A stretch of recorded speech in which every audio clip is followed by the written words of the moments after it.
नमस्कार विद्यार्थी मित्रांनो, एकाग्र अकॅडमीमध्ये तुमचं सहर्ष स्वागत आहे. राज्यसेवा मेन्स 2024चं प्रश्नपत्रिका विश्लेषण करत होतो.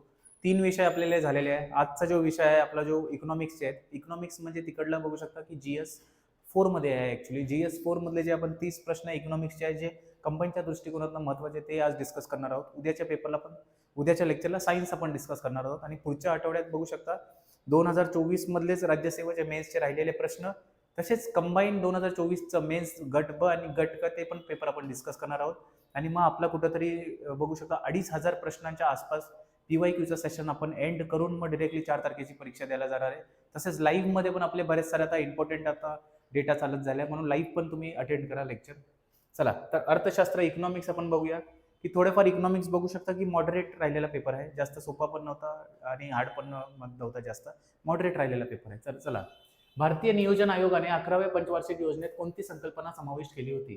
संतुलित वृद्धी, संतुलित विकास, सर्वसमावेशक वृद्धी, समान विकास. तर लक्षात ठेवा की 11वा प्लॅन होता तर सर्वसमावेशक विकास होता, म्हणजे वृद्धी होती, इन्क्लुसिव्ह ग्रोथ. त्याच्यानंतर मग आला सस्टेनेबल पण आला, आपण 12व्या पंचवार्षिक योजनेमध्ये बघतो. नेक्स्ट, मेहबूब उल हक यांनी सुचवलेल्या मानवी विकासाच्या दृष्टीने नियोजन, प्रतिकृती आणि धोरणांच्या पुनर्रचना करण्यासाठी खालीलपैकी कोणते घटक आवश्यक होते? योजना मानवी ताळेबंदाने सुरू होतील, म्हणजे the plans would start with human balance sheet. आता बघा ह्युमन बॅलन्स शीटला काय त्यांनी हे दिलेलं आहे, म्हणून इंग्लिशमध्ये पण वाचत जावा. यस. सामाजिक आणि मानवी विकास निर्देशकांचा एक व्यापक संच. यस. उत्पादन आणि वितरण उद्दिष्टांवर समान भर. यस. गरिबी दूर करणे थोडी देणार, गरिबी दूर करणे हा ब्लंडर ऑप्शन आहे, म्हणजे ड जिथं असेल तो ऑप्शन कट करा. बघू शकता डायरेक्ट अ ब क. यस. आवश्यक घटक. Yes. Suggested by models terms human development suggested. Yes, बरोबर आहे. अ ब क विल बी द आन्सर. चला नेक्स्ट, लोकसंख्या संक्रमण सिद्धांताबाबत खालीलपैकी कोणते विधान बरोबर आहे? Correct about theory of demographic transition. पहिल्या अवस्थेत जन्मदर कमी असतो, पहिल्या अवस्थेत मृत्यूदर जास्त असतो, पहिल्या अवस्थेत लोकसंख्या वाढीचा दर जास्त असतो, पहिल्या अवस्थेत जन्मदर जास्त असतो. तर हे जर लक्षात ठेवा, पहिल्या अवस्थेत जन्मदर कमी असतो का? नाही. पहिल्या म्हणजे 1950चा काळ बघा आपला भारताचा, जन्मदर कमी होता का? नव्हता. जन्मदर जास्त होता, म्हणजे पहिल्या अवस्थेत मृत्यूदर जास्त असतो. नाही, पहिल्या अवस्थेत जन्मदर जास्त असतो, म्हणजे ड तर कन्फर्म राईट आहे. ड कन्फर्म राईट आहे, म्हणजे ड हित आहे, ड हित आहे, म्हणजे हा गेला, हा गेला. आता आपल्याला बघायचं क आणि ब मधला काय राईट आहे. पहिल्या अवस्थेत मृत्यूदर जास्त असतो, जन्मदर देखील जास्त असतो, आणि बघू शकता की पहिल्या ह्याच्यात आपल्याला मेडिकल फॅसिलिटीज पण कमी असतात, म्हणून मृत्यूदर पण जास्त असतो, म्हणून हा पण योग्य आहे. ब आणि ड तर योग्य वाढते. क पण वाचूया. पहिल्या अवस्थेत लोकसंख्या वाढीचा दर जास्त असतो. हे असं काही नाही, लोकसंख्या वाढीचा दर जास्त नसतो, समान हे असतो, आणि त्याच्यानंतर अचानक मध्ये सप करून वाढतो.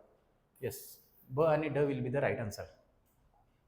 नेक्स्ट, लोकसंख्या शास्त्रीय संक्रमणाचा सिद्धांत वर्णन करतो. The theory of demographic transition describes एखाद्या देशाचा विकास होत असताना जन्म आणि मृत्यूदर होणारे बदल, देशातील स्थलांतराचे स्वरूप, लोकसंख्या वाढीवर तंत्रज्ञानाचा प्रभाव, उत्पन्न आणि आयुर्मान यांच्यातील संबंध.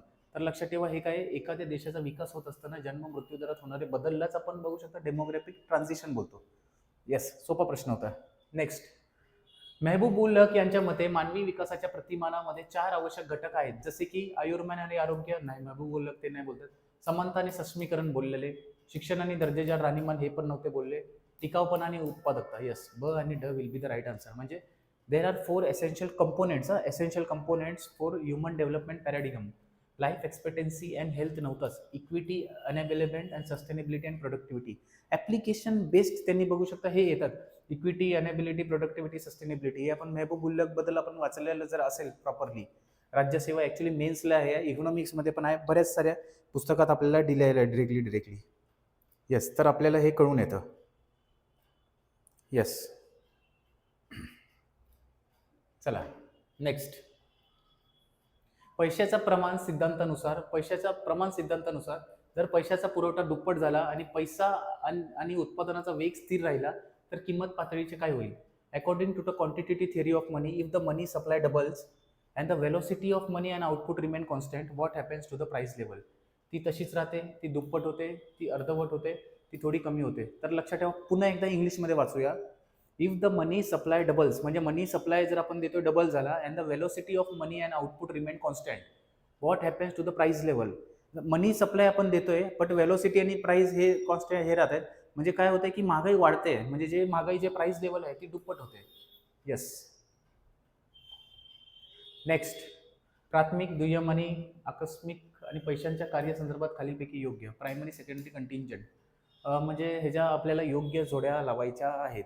तर लक्षात ठेवा, जर प्राथमिक आपण बघितलं तर मूल्यमापन म्हणजे primary function of the sub function काय, मेजर ऑफ व्हॅल्यू. प्रायमरीमध्ये फंक्शन ऑफ मनीचे आहे मेजर ऑफ व्हॅल्यू. एचा 3 बघू शकता, 2 आणि 4 मध्ये आहे, म्हणजे 2 आणि 4 मध्ये म्हणजे 1 आणि 3 ऑप्शन कटला. यस. बचा काय आहे, दुय्यम. दुय्यम काय असणार, मूल्य संकलन, म्हणजे त्यालाच आपण बोलतो स्टोर ऑफ व्हॅल्यू. पहिल्या primary function of money is measure of value, secondary function of money store of value. पहिले प्रायमरी फंक्शन मध्ये मेजर व्हॅल्यू होणार, मग स्टोर व्हॅल्यू होणार, कंटिंजंटी मध्ये ट्रान्सफर ऑफ व्हॅल्यू. म्हणजे ऑप्शन क्रमांक 4 will be the right answer.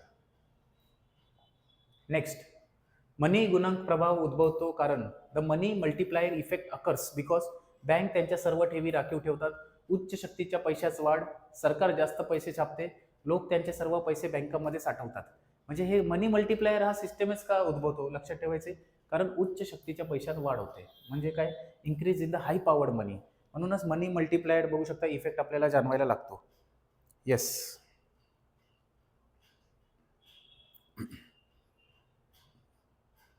Yes, थांबा 1 minute.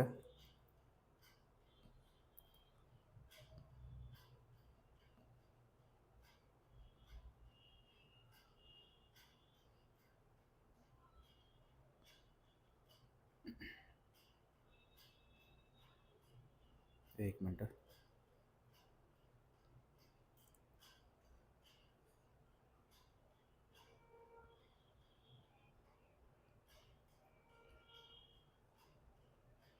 चला नेक्स्ट प्रश्न.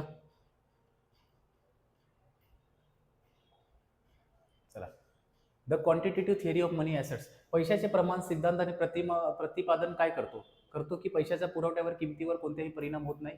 पैशाचा वेग परिवर्तनशील असतो. किमतीच्या पातळी ही पैशाच्या पुरवठ्याशी थेट प्रमाणित असते आणि वास्तविक आउटपुट नेहमी स्थिर असते, स्थिर नसते. तर हे इज अ योग्य आहे. The quantitative theory of money asserts, price level is directly proportional to the money supply. Yes. कोणत्या संघटनेचा सदस्य होण्याकरिता कोणत्याही राष्ट्राला उरुग्वे संमेलनाच्या ठरावाचा व नियमाचे पालन करणे आवश्यक असते. जागतिक व्यापार संघटना, गॅट, जागतिक अधिकोष या जागतिक शांतता परिषद. लक्षात ठेवा, जे उरुग्वे कन्व्हेन्शन आहे ते कशासाठी बनलेले आहे, तर लक्षात ठेवा, जागतिक व्यापार संघटना, वर्ल्ड ट्रेड ऑर्गनायझेशन मध्ये जर तुम्हाला कुठल्या तरी देशाला जायचं असेल तर उरुग्वे जे आहे, उरुग्वेचं जे काय आपण बोलतो, उरुग्वेचं जे कन्व्हेन्शन आहे ते आपल्याला फॉलो करणं गरजेचं असतं, लक्षात ठेवायचं. येस. 1 मिनिट.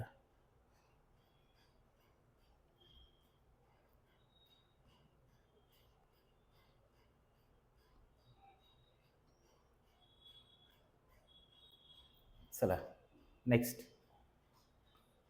राजकोषीय तुटीबाबत खालीलपैकी कोणते विधान बरोबर आहे. एकूण उत्पादनामधून एकूण खर्च वजा केला असता येणारी रक्कम, अंदाजपत्रकीय तूट व शासनाच्या बाजारातून उभारलेले कर्ज व शासनाचे दायित्व यांच्या बेरीज ना असू शकते. महसुली येणे व भांडवली येणे, केवळ कर्ज वसुली व इतर येणे याच्या बाजारातून एकूण खर्च वजा केला असता येणारी अंदाजपत्रकीय तूट व महसुली देण्या बेरीज, हे तर कन्फर्म नाहीये. तर लक्षात ठेवायचे की फिस्कल डेफिसिट काय आहे, it is a sum of the budget deficit and the डेप्थ raised by government from market and liabilities of the government. ब तर राईट आहे, ब कन्फर्म राईट आहे. Amount obtained after subtracting total expenses from total income, ए काय fiscal deficit नाही झाला, म्हणून ए नसणार. ए जिथं आहे पहिले ते खोडा, आणि डी पण नाही आहे, म्हणजे डी इथंच आहे, म्हणजे ब आणि क. ऑप्शन क्रमांक 3 विल बी द आन्सर. हा ज्याला प्रॉपर इकॉनॉमिक्स येत असेल त्यांनाच हा प्रश्न जमणार आहे, लक्षात ठेवा. येस.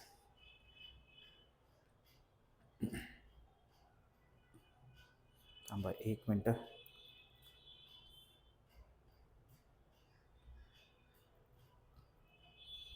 चला नेक्स्ट प्रश्नाकडे आपल्याला जायचं आहे.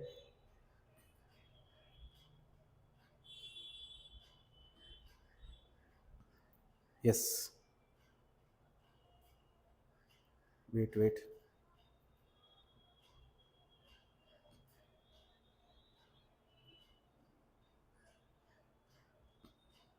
येस, चला परफेक्ट आहे. महसुली खर्चाबाबत खालीलपैकी कोणते विधान बरोबर आहे. यामध्ये पगारावर होणाऱ्या खर्चाचा समावेश असतो. यामध्ये केंद्राद्वारे राज्यांना दिल्या जाणाऱ्या कर्जाचा समावेश असतो. महसुली खर्च म्हणजे रेव्हेन्यू एक्सपेंडिचर बद्दल विचारले. यामध्ये सार्वजनिक सार्वजनिक आरोग्य सेवांवर होणाऱ्या खर्चाचा समावेश असतो. यामध्ये संशोधन आणि विकासावर होणाऱ्या खर्चाचा समावेश असतो. महसुली खर्चात आपल्याला नेहमी काय दिसतं आपल्याला लक्षात ठेवायचं सर, सर्वात पहिले यामध्ये पगारावर होणाऱ्या खर्चाचा समावेश, त्यालाच आपण रेव्हेन्यू एक्सपेंडिचर बोलतो. कन्फर्म राईट आहे, तर कन्फर्म राईट आहे, म्हणजे थर्ड आणि फोर्थ गेला. सेकंड, यामध्ये केंद्राद्वारे राज्यांना दिला जात कर्जाचा समावेश महसुली एक्सपेंडिचरमध्ये नसतो. रेव्हेन्यू एक्सपेंडिचरमध्ये आपण कर्ज देतोय तर नाही, ते दायिके बनतात म्हणून येणार. ब तर नसणार, म्हणजे ब जर काढला तर एकच ऑप्शन राहिला, अ आणि क. तरी आपण पुढचे ऑप्शन वाचूया. यामध्ये सार्वजनिक आरोग्य सेवांवर होणाऱ्या एक्सपेंडिचर, पगारावर आपण खर्च करतोय, सार्वजनिक आरोग्यावर खर्च करतोय, एज्युकेशनसाठी खर्च करतोय, डेव्हलपमेंटसाठी खर्च करतोय, that is expenditure, revenue expenditure. यामध्ये संशोधन आणि विकासावर होणाऱ्या खर्चाचा समावेश असतो ना. संशोधन आणि विकासावर होणाऱ्या समाजाचा ह्याच्यामध्ये खर्च नसतो रेव्हेन्यू एक्सपेंडिचरमध्ये, तो वेगळा बजेट केला जातो. भारतातील अंतर्गत सार्वजनिक कर्जाचा बोजा कमी करण्यासाठी खालीलपैकी कोणते उपाय सुचवले आहेत? अंतर्गत, which of the following measures are suggested to reduce internal public डेप्ट बर्डन इन इंडिया? सार्वजनिक खर्च कमी करणे, व्याज दरात कपात करणे, निर्गुतवणूकीतून मिळवलेल्या रकमेचा वापर करणे, कर्ज काढून टाकण्यासाठी प्रतिबिंब सोने खरेदी करणे. हा प्रकार आहे. गोल्ड थोडी घेणे, म्हणजे purchasing prohibited gold to eliminate डेप्ट. ड चा एकदम फालतू ऑप्शन आहे. ड जर काढला तर आपल्याला बघू शकता अ आणि क तर 100% राईट आहे. तर व्याज दरात कपात करणे पण आपल्याला आहे, म्हणजे अ ब क is the right answer. Yes, हे बघू शकता भरपूर टेक्निकलिटीज आहेत या सगळ्या प्रश्नांमध्ये, आणि आपण त्या टेक्निकलिटीजचीच आपण बघू शकता की जास्त आपल्याला येणं गरजेचं आहे.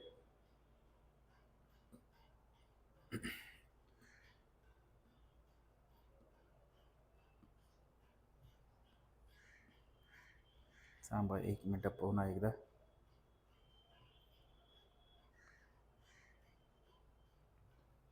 चला नेक्स्ट. ज्या कराचा संदर्भात कराचा प्राथमिक बोजा आणि अंतिम बोजा हा अशा व्यक्तीवर असतो जिच्यावर तो कर भरण्याचे कायदेशीर उत्तरदायित्व असते. असे कर म्हणजे काय? प्रत्यक्ष कर, अप्रत्यक्ष कर, मूल्यधारित कर, या वस्तू व सेवा कर. म्हणजे असा हा कुठला प्रकार आहे की a tax where impact and incidence lie on the same person. जर मलाच तो टॅक्स भरायचा, मीच जर कमवलेला असेल तर इन्कम टॅक्स बोलतो. मग जर इन्कम टॅक्स म्हणजे एक्झाम्पल देतोय, मग तो कुठल्या प्रकारचा टॅक्स आहे? इट इज डायरेक्ट टॅक्स, म्हणजे प्रत्यक्ष कर. येस. पैसा गुणकाची संकल्पना ही डॅश मधील संबंधित स्पष्ट करतो.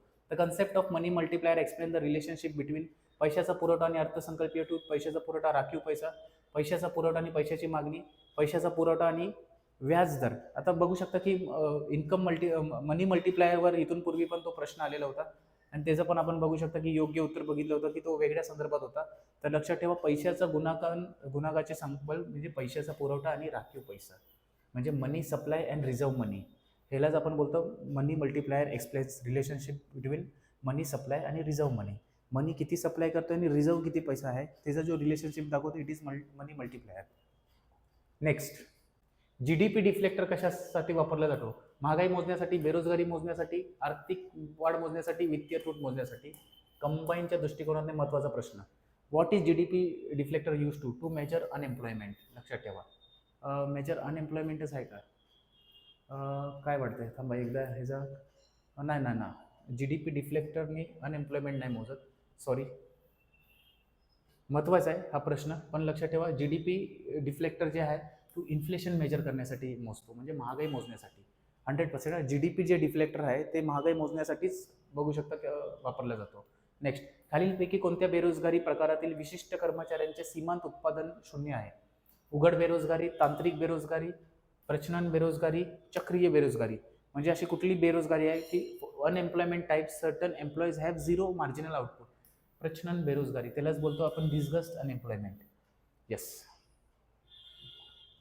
नेक्स्ट, चालू किमतीत स्थूल देशांतर्गत उत्पादनाचे स्थिर किमतीत स्थूल देशांतर्गत उत्पादनाशी असणारे प्रमाण डॅश शोधण्यासाठी वापरले जातात. Ratio of gross domestic product at current prices to that of gross domestic product at constant prices is use to find out. काय? हरित तर नाही. जीडीपी डिफ्लेक्टर, यस, आत्ताच बघितलं, मागच्या प्रश्नांचाच हाच उत्तर आहे. Ratio of gross domestic product at current prices to that gross domestic product at constant prices is use to find GDP deflator. आणि तेच आहे, बघू शकता, जीडीपी डिफ्लेक्टर आपलं महागाई मोजण्यासाठी हे होतं, तेच आहे GDP at current price to GDP at domestic constant prices. व्यापार चक्राच्या मुख्य किती अवस्था असतात? What are the main stages of the business cycles? 2, 3, 4 या 6? व्यापार चक्राच्या किती असतात? इट इज 2 सायकल असतात, लक्षात ठेवा. Main stages of the business cycle is 2. Next, उत्पन्न पद्धतीद्वारे राष्ट्रीय उत्पन्नाचा अंदाज घेण्यासाठी संदर्भातील खालील विधाने विचारात घ्या.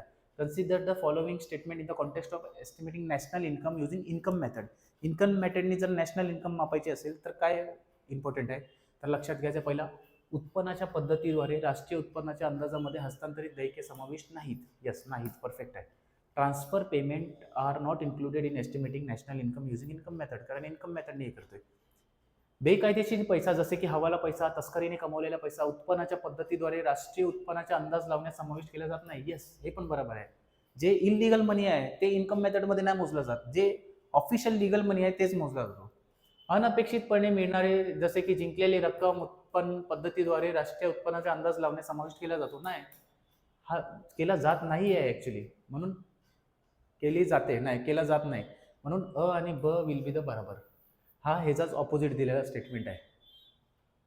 नेक्स्ट, 2022 मध्ये भारताने डॅश सोबत मुक्त व्यापार करार केला आहे. Free trade agreement UAE, Netherland, Australia, चीन. तर लक्षात ठेवायचं कोण आहे, UAE बरोबर एक झालेला आहे आणि एक ऑस्ट्रेलिया बरोबर झालेला आहे. नेदरलँड आणि चीन बरोबर नाही आहे, म्हणजे अ आणि क will be the right answer. लक्षात ठेवा कंबाईनच्या दृष्टिकोनानं. जर 2022चा प्रश्न 2024 राज्यसेवा मेन्सला विचारू शकतात, तर 2025च्या कंबाईनला पण विचारू शकतात. 2022 मध्ये फ्री ट्रेड ॲग्रीमेंट भारताने UAE आणि ऑस्ट्रेलिया बरोबर केला आहे, लक्षात ठेवायचं. नेक्स्ट, खालीलपैकी कोणता आंतरराष्ट्रीय नाणे निधीशी निगडित आहे? SDR, रोखता आंतरराष्ट्रीय मौद्रिक व्यवस्था. तर लक्षात ठेवा की ह्याच्यापैकी जे स्पेशल ड्रॉइंग राईट्स पण आहे, इंटरनॅशनल लिक्विडिटी पण आहे, इंटरनॅशनल मॉनिटरी सिस्टम पण आहे, म्हणजे अ ब क will be the right answer, सगळेच आहे. 1992च्या जागतिक गुंतवणूक अहवालानुसार 1985-90 या कालावधीमध्ये बहुराष्ट्रीय कंपनीच्या विस्तारामध्ये किती टक्केवारीने वाढ झाली? 30%, 32%, 34%, 36%. जे मल्टीनॅशनल कंपनीज आहे त्याच्यामध्ये किती वाढ झाली आपल्याला लक्षात ठेवायचं आहे. It is 34%. 1985-90च्या 92च्या जागतिक अहवालानुसार 34% वाढ झालेली आहे. नेक्स्ट, श्रमिकांची मागणी आणि पुरवठा यामधील तात्पुरता फरकामुळे निर्माण झालेल्या बेरोजगारीला डॅश बोलतात. संरचनात्मक बेरोजगारी, घर्षजन्य बेरोजगारी, चक्रीय बेरोजगारी, नैसर्गिक बेरोजगारी. तर लक्षात ठेवा ह्यालाच आपण फ्रिक्शनल बोलतो, जे आहे त्यालाच बोलतो घर्षणजन्य बेरोजगारी. Unemployment that is caused by temporary mismatch between demand and supply. लक्षात ठेवा, टेम्पररी मिसमॅच, परमनंट नाही, temporary mismatch between demand and supply of labour is called frictional unemployment, म्हणजे तत्काल. जागतिक मानव विकास अहवाल 2023-24 मध्ये दिलेल्या माहितीनुसार दरडोई स्थूल राष्ट्रीय उत्पादन किती आहे? दरडोई स्थूल राष्ट्रीय उत्पादन डॉलरमध्ये चीन, पाकिस्तान, भारत, अमेरिका. तर लक्षात ठेवा की कुणाचा सर्वात जास्त असणार, चला चीनचा असणार की अमेरिकाचा असणार. एक तरी नॉर्मल तो लॉजिक जरी लावला की अमेरिकाचा सर्वात जास्त असणार, म्हणजे डचा 3 असणार. डचा 3 बघू शकता ह्या दोन ऑप्शनमध्ये, म्हणजे हा ऑप्शन गेला आणि हा गेला. त्याच्यानंतर अमेरिका नंतर सर्वात जास्त चीनचा असणार. येस, चीनचं जर मग आपण गेलं अचा 2 आला पाहिजे. येस, अचा 2 कुठे आहे? येस, एकच ऑप्शन आहे, म्हणजे हा पण ऑप्शन गेला, म्हणजे एकच राहिला. आता भारत आणि पाकिस्तानचा पण बघूया किती आहे. तर भारताचा आहे बचा 1, 5374, आणि पाकिस्तानचा आहे 6951. दरडोई स्थूल राष्ट्रीय उत्पन्न. जरी पाकिस्तानचा हे दाखवत असतात पण त्याची GDP पूर्ण कोलॅप्स झालेली आहे, लक्षात ठेवा. येस, आणि हाच एकदा क्रक्स होता या प्रश्नामध्ये. पाकिस्तानचा आपल्यापेक्षा थोडं जास्त आहे 2023-24 मध्ये. फक्त हे पण काय डेटावर जास्त हे नका करू, ते लोक तिथं पण अजून पण गरीब आहे, चाय आटा बिटा त्यांना भेटत नाही. मानवी गरिबी निर्देशांक मध्ये खालील उपायांचा समावेश आहे.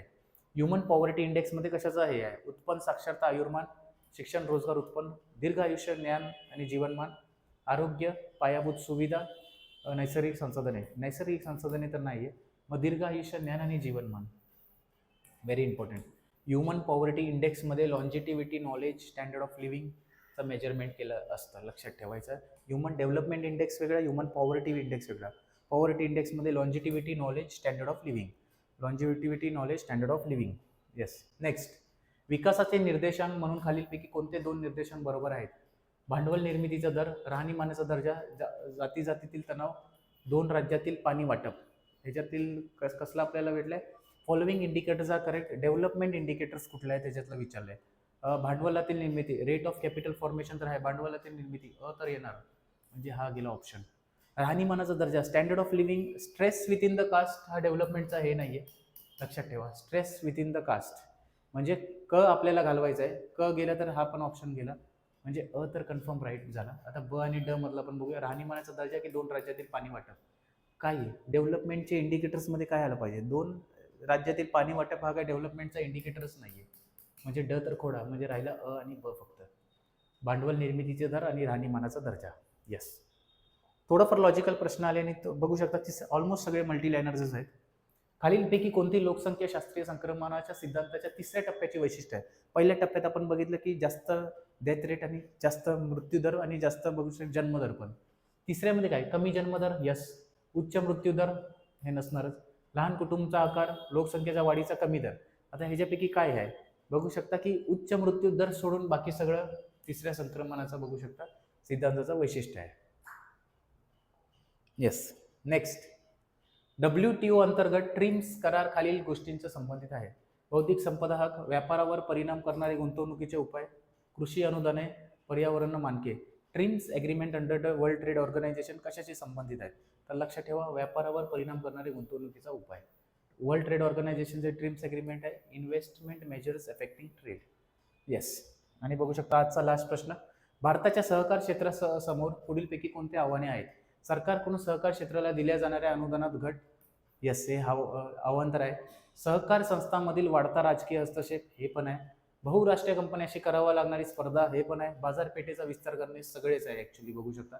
सहकार क्षेत्र आणि बघू शकता पहिले सहकार मंत्री जे आहेत भारताचे जे अमित शाह जी आहेत त्यांच्याकडे हा पोर्टफोलिओ आहे. लक्षात ठेवा. आणि याच अंतर्गत बघू शकता की इकॉनॉमिक्सचे जे प्राईम 30 क्वेश्चन्स होते राज्यसेवा मेन्सचे आपण ते कव्हर केलेले आहे. उद्याच्या सेशनमध्ये आपण सायन्स कव्हर करू आणि पुढच्या आठवड्यात परत हेच राज्यसेवेचा पेपर कंटिन्यू करू. आणि बरेच सारे बघू शकता की ज्यांनी अजून पण बघितले नसतील PYQ सिरीज त्यांना विनंती आहे प्लेलिस्टमध्ये अवेलेबल आहे. तुम्हाला एवढ्या 15 दिवसात जरी तुम्ही बघितलं तरी पण बोलते it is more than enough. म्हणून आजच्या लेक्चरला आपण इथंच थांबूया. जय हिंद, जय महाराष्ट्र.